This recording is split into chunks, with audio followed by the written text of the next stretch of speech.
Bonjour, je m'appelle M. Ibrahim Abba. J'ai travaillé sur les transitions politiques en Guinée qui relatent l'histoire politique de mon pays.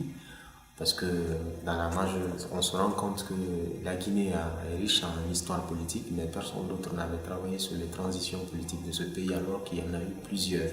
Qu'est-ce qui vous a amené à vous intéresser à la notion de transition politique? J'ai fait des études de philosophie politique à l'université de Paris 7. Après, je suis rentré à l'école des hautes études internationales où j'ai passé un master en fonction publique internationale. La même année, j'ai intégré le centre d'études diplomatiques et stratégiques où j'ai eu comme professeur à l'université Madame Dominique Bangoura, directrice de l'observation politique et stratégique sur l'Afrique.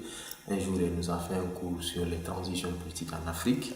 Et à l'issue de ce cours, je me suis dit, je l'ai rencontré, j'ai dit, mais madame, votre cours m'interpelle à plus d'un titre parce qu'il y a eu plusieurs transitions politiques en Guinée, j'aimerais travailler sur ce sujet. Elle dit, ce sujet est très riche et personne d'autre n'a travaillé sur ça, ça serait très intéressant que vous me fassiez un travail dans ce sens et puis on verra. Et finalement, ça n'a pas été facile, j'ai fait un plan et on était en rapport sur ce sujet, j'ai travaillé là-dessus et puis elle a vu que c'était un travail bien documenté. Maintenant, elle a décidé qu'on le publie pour la jeunesse ou même pour la recherche scientifique. Qu'est-ce qu'une transition politique? La transition politique, c'est une période spécifique, c'est une période au cours de laquelle un État change toutes ses structures politiques pour passer d'un régime autoritaire à un régime démocratique. Donc c'est ce passage-là qu'on appelle une transition.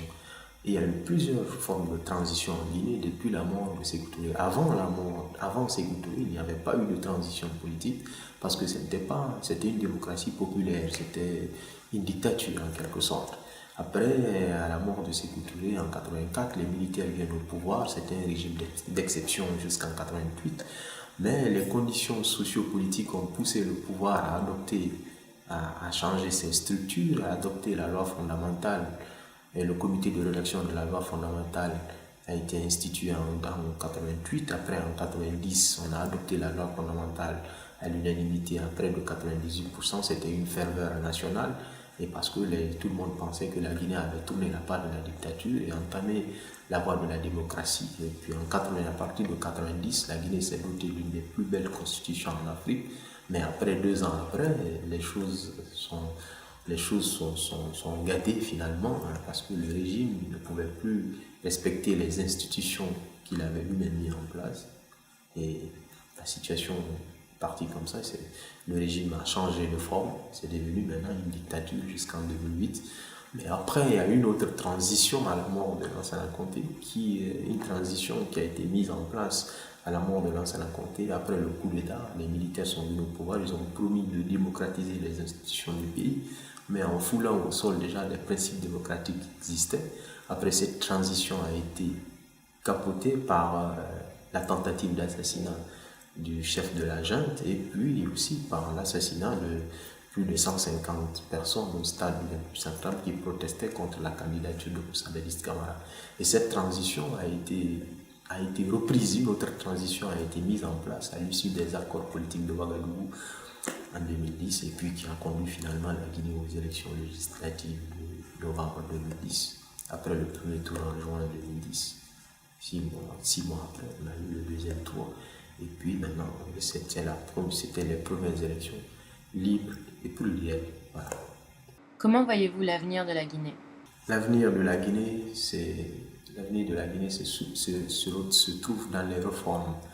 Il faut faire des réformes en Guinée, des réformes institutionnelles et il faut garantir la justice du pays. Surtout, il faut un partage du pouvoir en Guinée, c'est très très important. Doter le pays d'institutions fortes. Un pays démocratique, c'est un pays qui édicte des règles et qui les respecte. Donc en Guinée, il y a une histoire, il y a un problème d'impunité.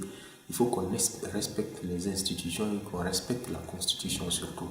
Le jeu démocratique nécessite un respect des institutions. Et en Guinée, c'est ce qui fait défaut.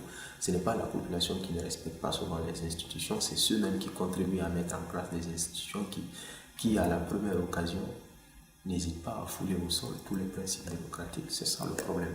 Ce n'est pas les éléments qui manquent. les éléments solides pour la consolidation, pour la construction et la consolidation d'un état de droit existent, mais il faut les respecter. Voilà. Et les Guinéens n'ont pas la culture du respect des institutions démocratiques. Ça fait terriblement défaut.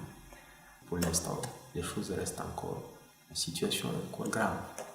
Voilà. Parce que l'opposition et le pouvoir n'arrivent pas à s'entendre sur une plateforme d'idées en vue d'aller vers les législatives de façon transparente et crédible.